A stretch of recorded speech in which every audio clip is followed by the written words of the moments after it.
stuffed in your face as usual. I gotta have a good meal. Garfield, you fat cat. You are so big and fat. Why are you so fat? I eat, John. It's what I do. It's time to get Odie off the table. Don't do it, Garfield. That's our pet dog, Odie. You're going into orbit, you stupid mutt. Garfield. Time for a nap. I'm a cat who loves to snooze. Garfield plays cat. I hate alarm clocks. I'm man hungry, I want some lasagna. You're eating us out of house and home. Garfield. Enough with the chit-chat, let's get some grub going. Where are the 3 cheese pizzas? I ate just food. Where are the taco shells? I ate just food. Where did all the hamburger helper go? You're such a bad kitty. That's it. I had it with you. That does it. I'm done. That's the last straw, Garfield. I don't know. It gets me every time. I've watched that skit like fucking 30 times by now, and it gets me every time. Pretty accurate representation of Jim Davis's sense of humor.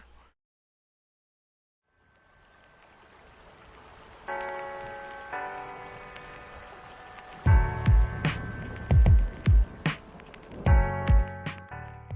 young woman I was treating had, at a critical moment, a dream in which she was given a golden scarab. While she was telling me this dream, I sat with my back to the closed window. Suddenly I heard a noise behind me, like a gentle tapping. I turned round and saw a flying insect knocking against the window pane from outside. I opened the window and caught the creature in the air as it flew in. It was the nearest analogy to a golden scarab that one finds in our latitudes. A scarab-beard beetle, the common rose chafer, Setonia aurata, which, contrary to its usual habits, had evidently felt an urge to get into a dark room at this particular moment. I must admit that nothing like it ever happened to me before or since, and that the dream of the patient has remained unique in my experience. A young woman... So, Carl Jung, speaking of synchronicity, right? And, according to Carl Jung, it was like an Egyptian kind of beetle thing. I was always looking for something in between, you know, something that linked that remote past with the present moment. And I found, to my amazement, it is alchemy. Jung's early realization of his own consciousness sets the stage for his life. Before that would explain.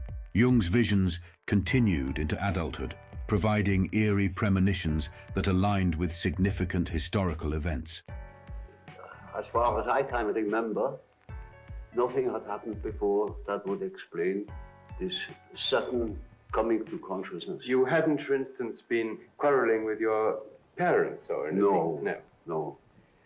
What memories have you of your parents? Were they strict and old-fashioned in the way they brought you up? Oh, well, you know, they belonged to the later parts of the Middle Ages.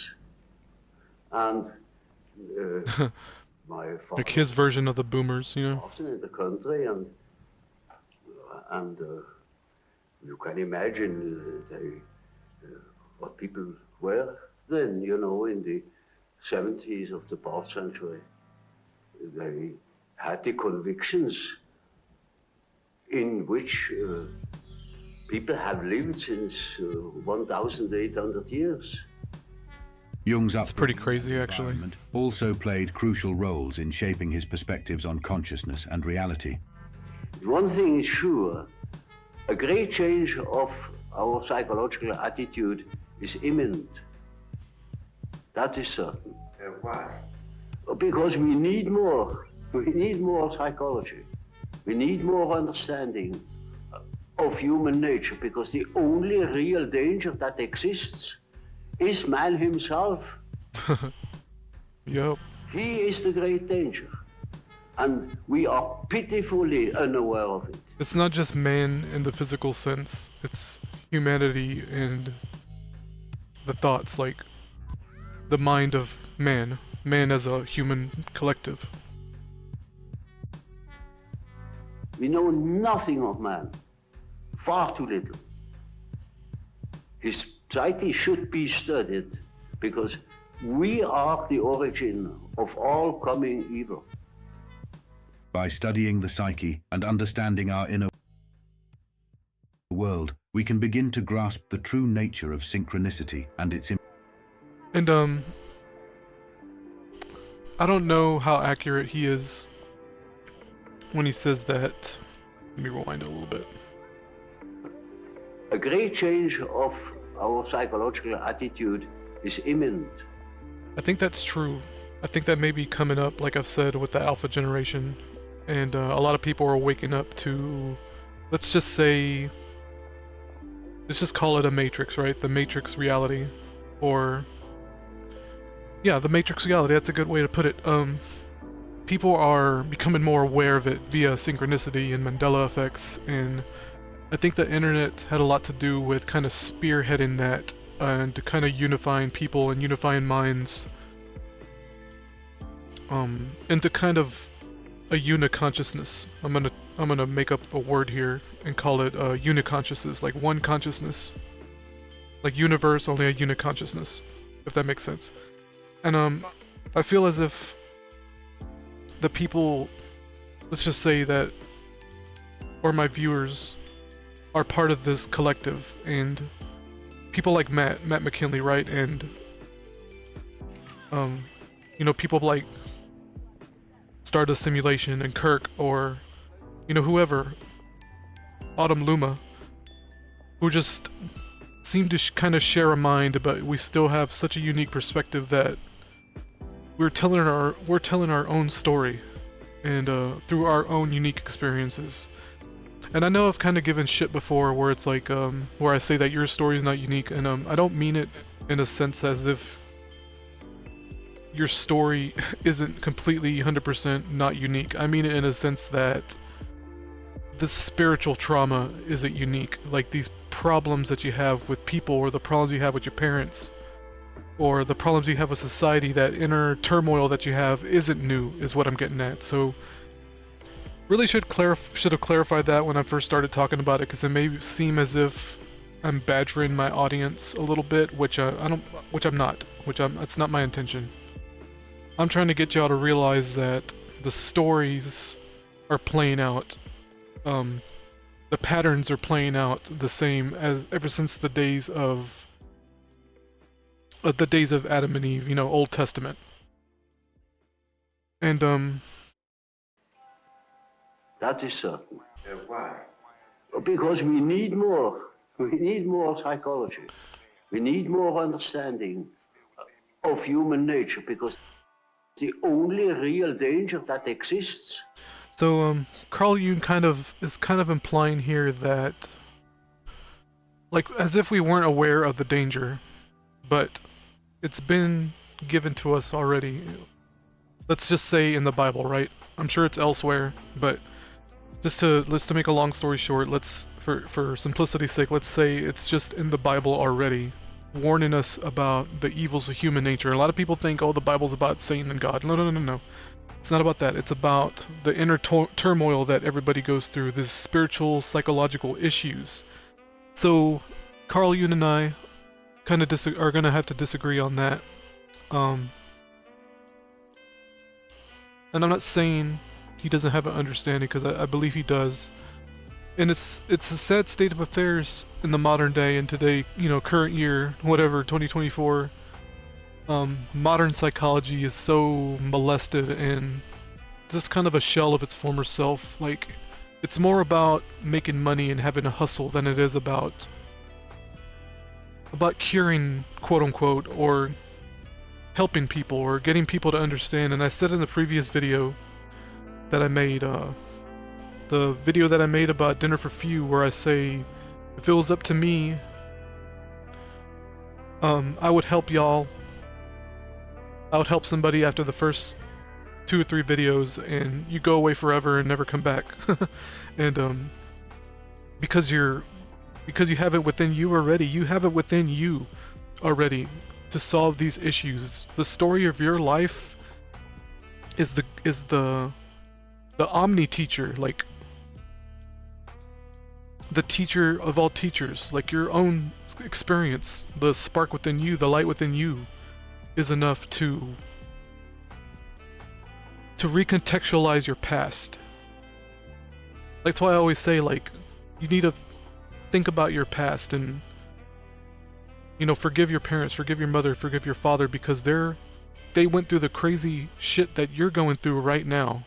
And they're still going through this crazy shit, and that's why you gotta have a little sympathy for them. And once you realize that you're wrong for judging them, your whole point of view changes. And that's what I mean, like, the spark is within you already. The light's within you already. God put it in you the moment you're born to give you this story, right? This unique story, this experience.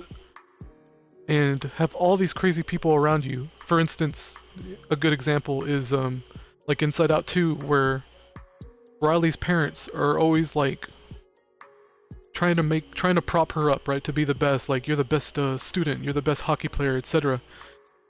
And while that might be evil and fucked up, if it wasn't for that, Riley wouldn't have had this enlightening experience. She wouldn't have gone through this kind of psychological shadow.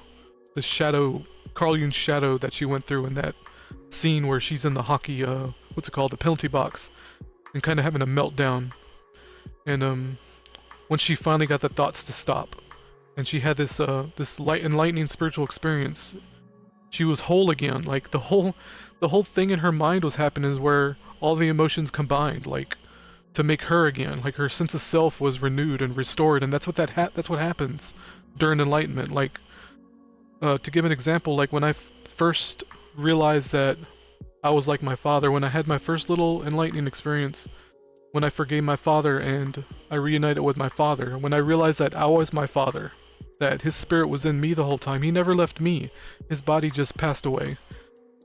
And once I realized that him and I were the same, I found my sense of self again. And that's what it means to kind of have enlightenment. That's what enlightenment is where all these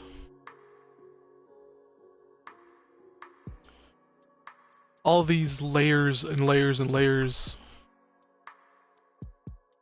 of personalities and neuroses and, you know, psychological issues and, you know, like anxiety, depression, blah blah blah, like in a moment, in a second, and it only took a millisecond to realize this, was to realize that those weren't me. I was my father, like, I was my father's son. And it was deeper than that, because physically I was my father's son, but spiritually I was my father's son. Like the Father in heaven, God himself, the further you go back, right? When you go back in time, just my father's father and his grandfathers and his great-grandfathers and their great-great-great-grandfathers, and it just goes back and back and back and back until you come to the singularity, right? You come back to the singularity, and that's when it hit me. That was the Big Bang. That, like, enlightenment, like sudden enlightenment, like a flash of lightning, a bolt of lightning, the Big Bang, right? And I'm not saying the universe was created with a Big Bang. I'm trying to tell you that when you take it back and take it back and take it back, you come back, you go back all the way to a singularity, and that's when you realize, that's when you're supposed to realize that you're not this thing that's standing in the middle of the fucking store in the at 2 a.m., you know? That's where I was when it happened, and once you, I don't know, it's like once I realized that I was the singularity, I was just a totally different person. It's like all the neuroses and all the trauma in my past didn't matter at that point. It's like I understood my father 100%. I understood why he died. He died so I could have that moment. And that's when I realized again, like, and I realized all this all at once. It's so weird that I realized in that moment as well that there's no such thing as free will. It's like, I'm not saying predeterminism, but we're not in control. Like, we're not in control of anything, like, at all. We're just, like, manipulated and gaslit our whole lives to have these layers of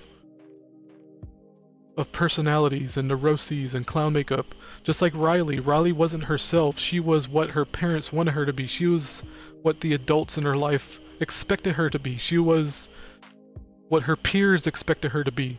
Riley wasn't Riley until she finally was able to kind of just have this moment where she's finally away from her parents and she's having to find herself again. She's starting to realize that she's not this 6-year-old girl anymore, this 7-year-old girl anymore. And that's what it took. It took her crazy parents. This is my whole point. It took her crazy mother and her crazy father to begin realizing these things.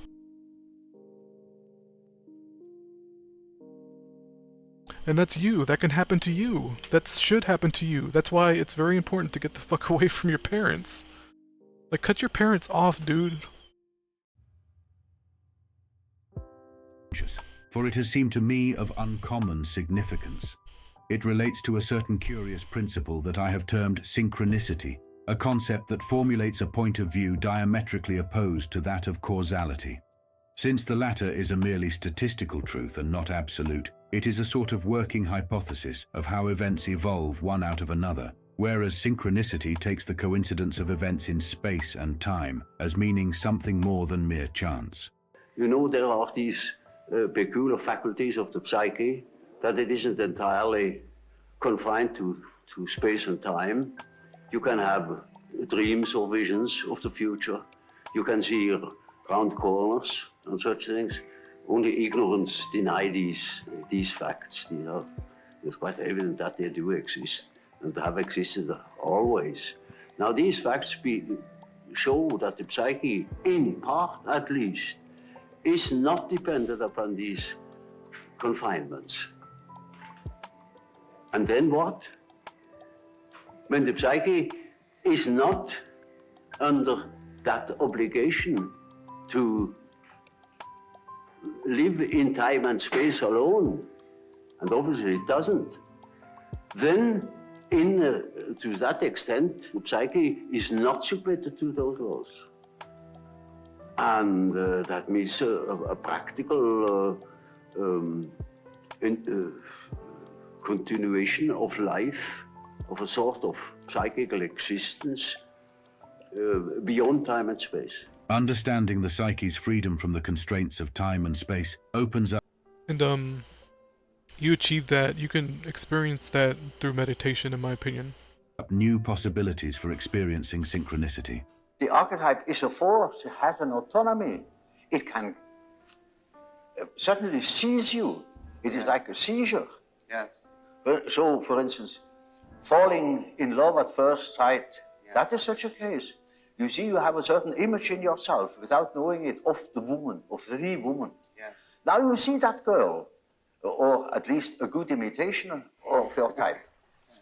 And instantly you get a seizure and you're gone. And afterwards you may discover that it was a hell of a mistake. And that is the archetype. That is the so-called archetype of the anima. When a man sings very high. Yeah, the anima is the feminine. The mother nature is the anima. Spiritual character, because he can sing the high C. And she's badly disappointed when she marries that particular number. Yeah. Well, that is the archetype of the animus. Causality explains the connection between successive events, but synchronicity reveals deeper, meaningful patterns beyond mere cause and effect. The cause of striking a billiard ball with a cue leads to the effect of the ball moving in a specific direction. This fundamental principle is important in physics and also for the explanation of free will. However, this worldview leaves out an important question. Why do events sometimes coincide in a meaningful manner? Because time is backwards. At the exact moment a distant relative dies, a bird crashes. Because cause and effect are, let's say, the artifact of our minds. Like our linear thinking has to be linear. It has to be cause and effect. It's more of a grammatical tool than anything, in my opinion. But I think it's our minds themselves that are locked into causation for a reason. And that's the bottleneck. The ultimate bottleneck is to keep our minds locked into past and future causation, right? One event after another, domino effect. But I think the point of synchronization is kind of like our higher selves, or perhaps even the reality itself revealing to the person. Like, synchronicities are unique to the human being, to the one singular person. They have very little to do with other people, in my opinion.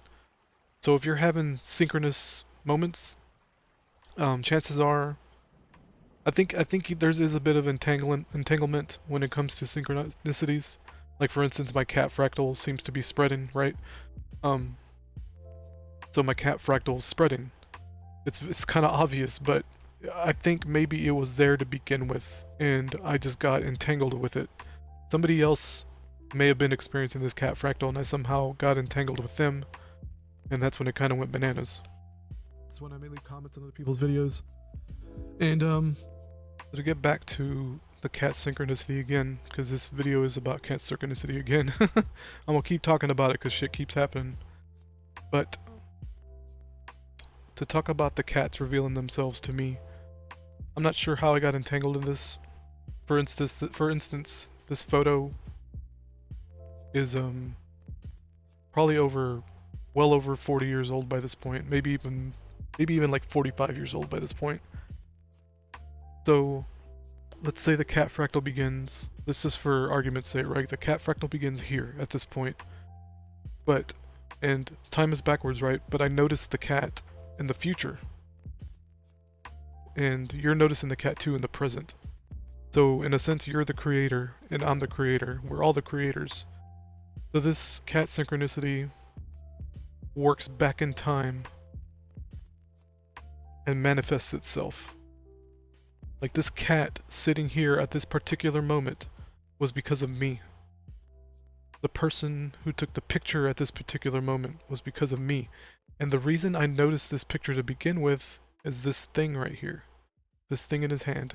Which I still don't know what it is, by the way. It looks like a wireless controller, right? He could have been playing with an RC car or something. But this is what caught my attention at first. And then way after, like, I sat on this picture for a year before I talked about it. And I did the presentation of our AI, our reality is AI generated, and I started noticing the cats in various images, like media that I'm watching, just cats for no reason. Like this picture here with Lucky, very strange. My channel icon.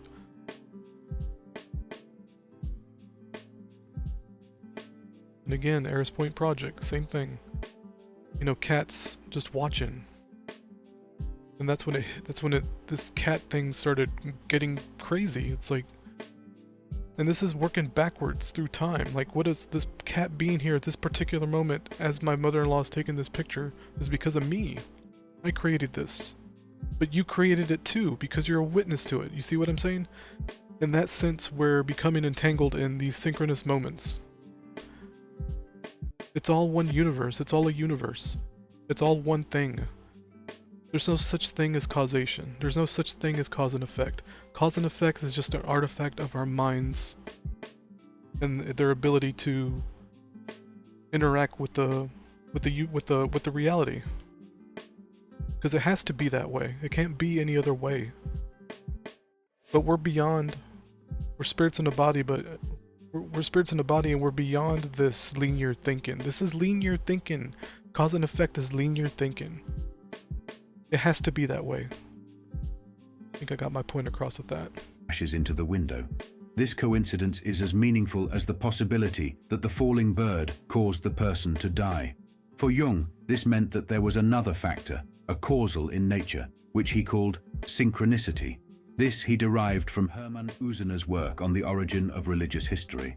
Synchronicities rest on the simultaneous occurrence of two different psychic states. Consciousness is one factor, and there is another factor. equally important, that is the unconscious, that can interfere with consciousness any tiny pieces. And of course, I say to myself now, this is very uncomfortable because I think I am the only master in my house, but I must have admit that He's talking about free will, somebody which doesn't in exist. that house that can play tricks. Jung highlights the unsettling reality It's a that our Triforce. unconscious mind can unexpectedly influence our conscious thoughts and actions. This duality within our psyche is crucial to understanding synchronicity. One of Jung's patients, a woman, was having difficulties because of her highly rationalist worldview. This Photoshop She job is described the dream disgusting. She had about a golden scarab. During the session, Jung heard a tapping at the window. When he opened it, a golden green scarab beetle flew in. This meaningful coincidence broke the ice of her rationalist outlook. It became possible for her to consider the existence of a reality outside of her own head. For Jung, synchronistic events were a glimpse into the underlying order of the universe, which he called the unus mundus, or one world. The physicist Pauli described the underlying order. I didn't know about that. I just kind of called it the what do I call it? The Omni-consciousness. OMNI. I just made that term up. The Omni-consciousness, which is like a universal consciousness type of thing. As a Like a consciousness beyond all consciousness. Like, let's say, I'll give the example of this. I want you to imagine. You used to play with dolls, right? Everybody here has probably played with dolls or action figures at some point, so everybody can relate to this. This is a metaphor, okay? So, you're playing with your dolls, and you have two hands, right? You can play with one doll at each time, maybe three if you use your feet or something. Or if you have a doll propped up against something, right, you can kind of have a three-way going on. Alright? So, you can split your consciousness between these characters, these three dolls that you're playing with at any point. And they have personalities, they have wants, they have needs. They're hungry, they're thirsty, etc. While you're playing with them. You may not be aware of it, but you're projecting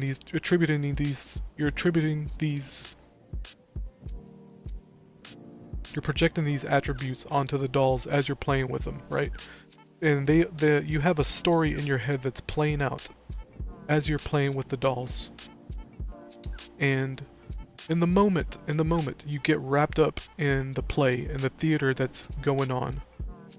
But you're the one consciousness controlling these dolls. The dolls don't have free will. They don't even have consciousness. They're just a part of your consciousness. It's like a three-way split between the dolls. That's actually your consciousness. You're the omni-consciousness. You're the universe. You're the one consciousness in this situation. And that's what God is. That's what God is like.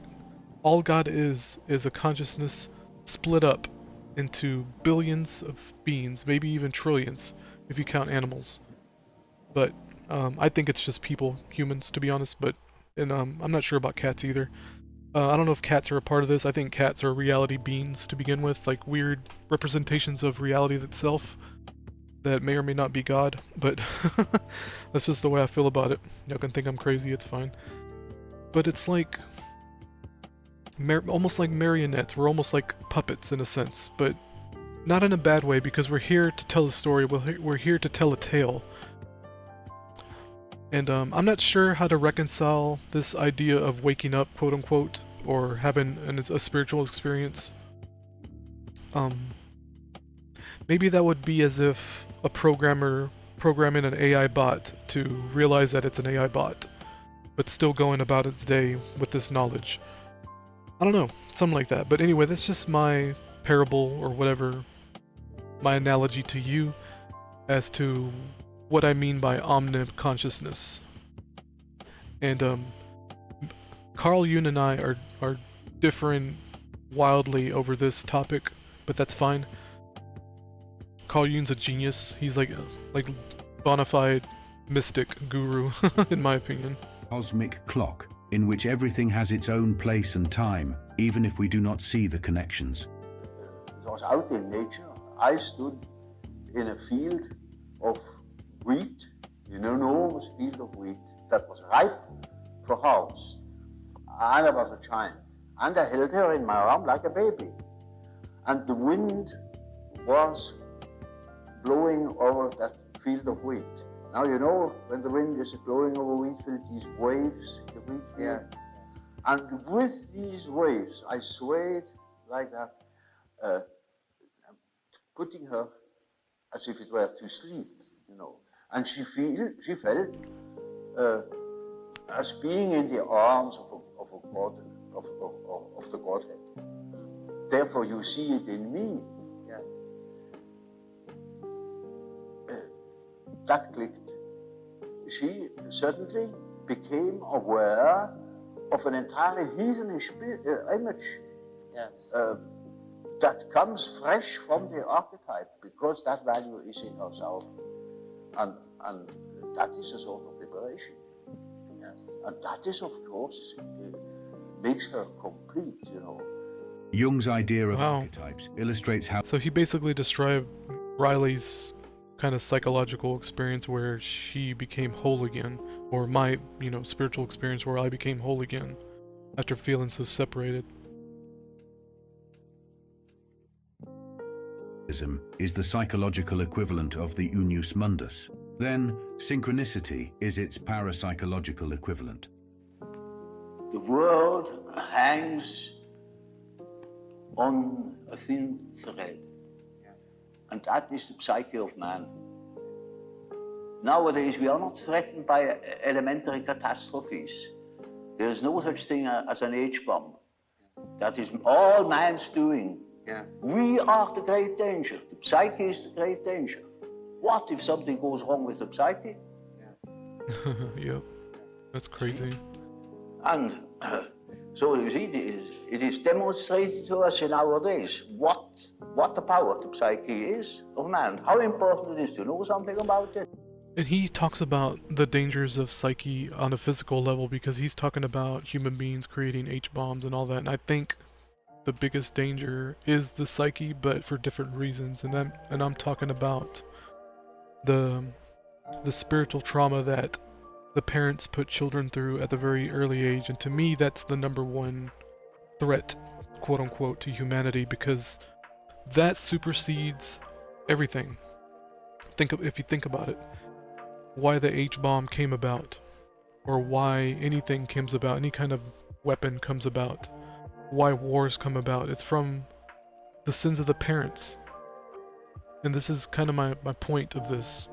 Jung highlights the unsettling reality that our unconscious mind can unexpectedly influence our conscious thoughts and actions.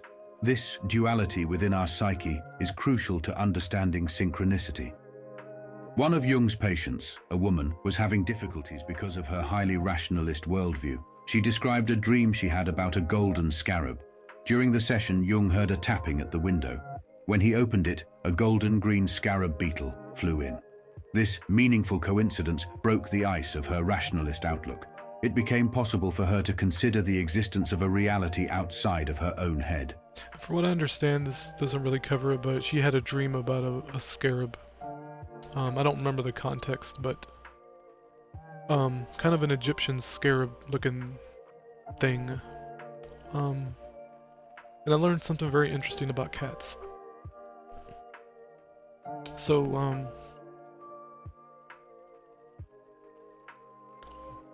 when it comes to orange tabbies, I've always known about this. Let me adjust my screen. I've always known about this kind of marking on their forehead. My cursor isn't showing again. So I've always known about this kind of M thing on their forehead. Like this little kitten has it as well. And in my mind, or not in my mind, but I think back then I kind of researched it a tiny bit. And these are called red mackerel tabbies, by the way. Red mackerel orange tabbies. Any orange tabby like this are red mackerel tabbies. Okay? But I learned something very interesting about this marking. And it's that it's not an M, it's actually a scarab beetle. And the Egyptians thought it was a scarab beetle on their forehead. And here's a picture right here. Zoom in. So y'all can see kind of the same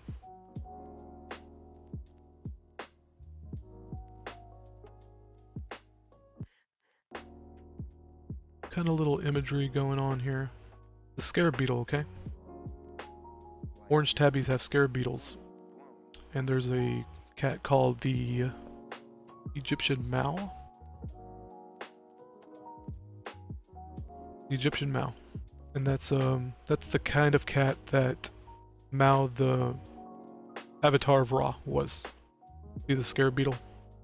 Oop. I used to just see the M right here, now I see the whole thing, which is a beetle. It's supposed to, I believe it's supposed to represent the sun. It could represent the pineal gland. It could represent a lot of things. But that's the Mao, the avatar of Ra. That's the kind of cat that he was. Or it was. Oh, interesting. There's like an article about it.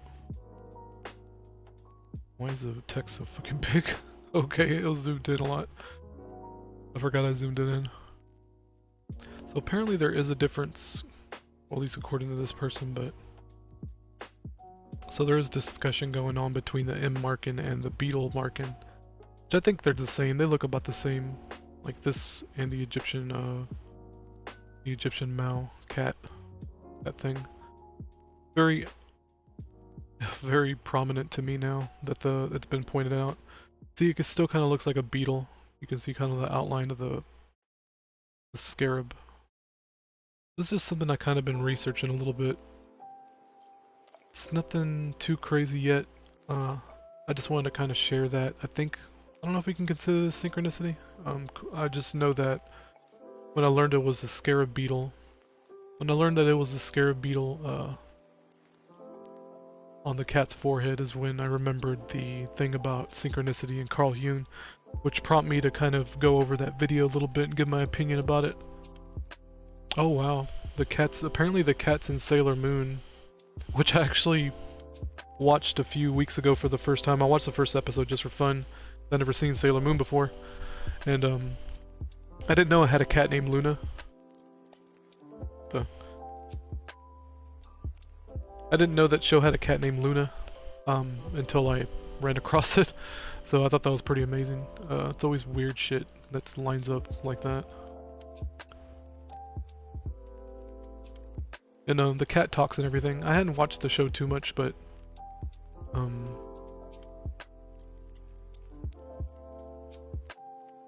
apparently Mao's the name of the home planet that those cats are from. I don't know who Artemis is. Some more strange synchronicity, I guess. I don't know, like, talking about synchronicity, right? Did I somehow influence this, like, freaking, this stuff working back through time, and I seem to be the source. I don't know. I don't know, guys. It's weird.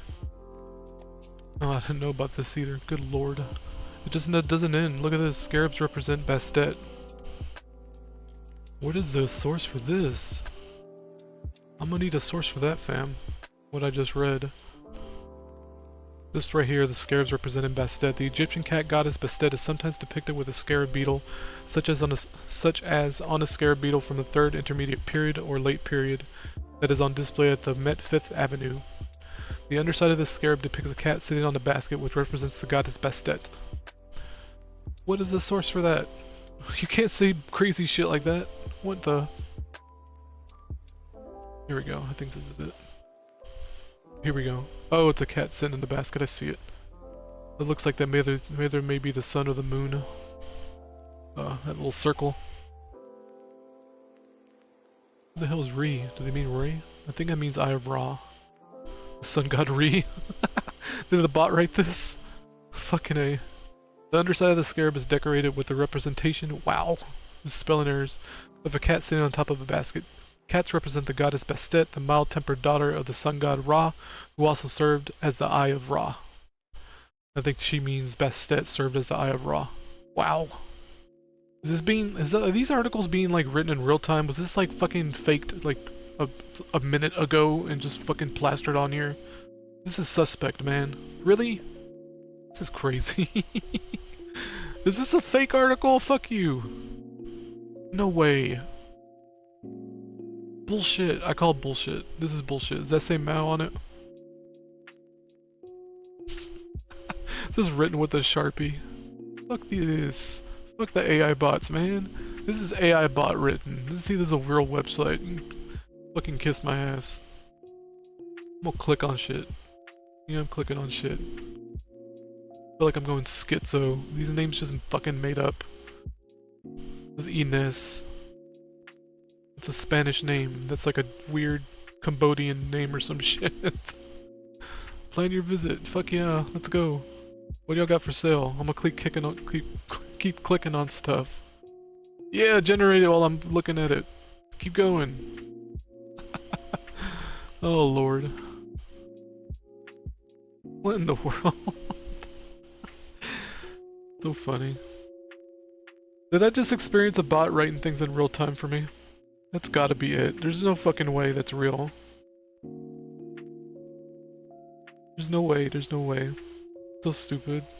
The shenanigans, that's bot shenanigans right there. First result. Yeah, generate my website, bitch. Wow, look at this. Is this real? Can I zoom in on the pixels? What's even real anymore, man? What's even legit anymore? These look like kittens. It's disturbing if it is real. Where are the beetles at? I don't see scarabs anywhere. Dozens of cat mummies and ancient scarab beetles discovered in Egypt. November 12, 2018. So here's a Twitter post, or X post, sorry. Poor kittens. I mean, they're dead now, right? So, gilded wooden cat statues and a bronze statue of Bastet, the cat goddess. Which one? This one? Send me to X.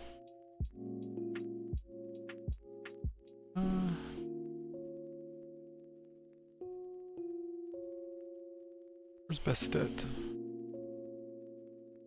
I guess that's her. I'm not sure. Not sure who Bastet's supposed to be in that.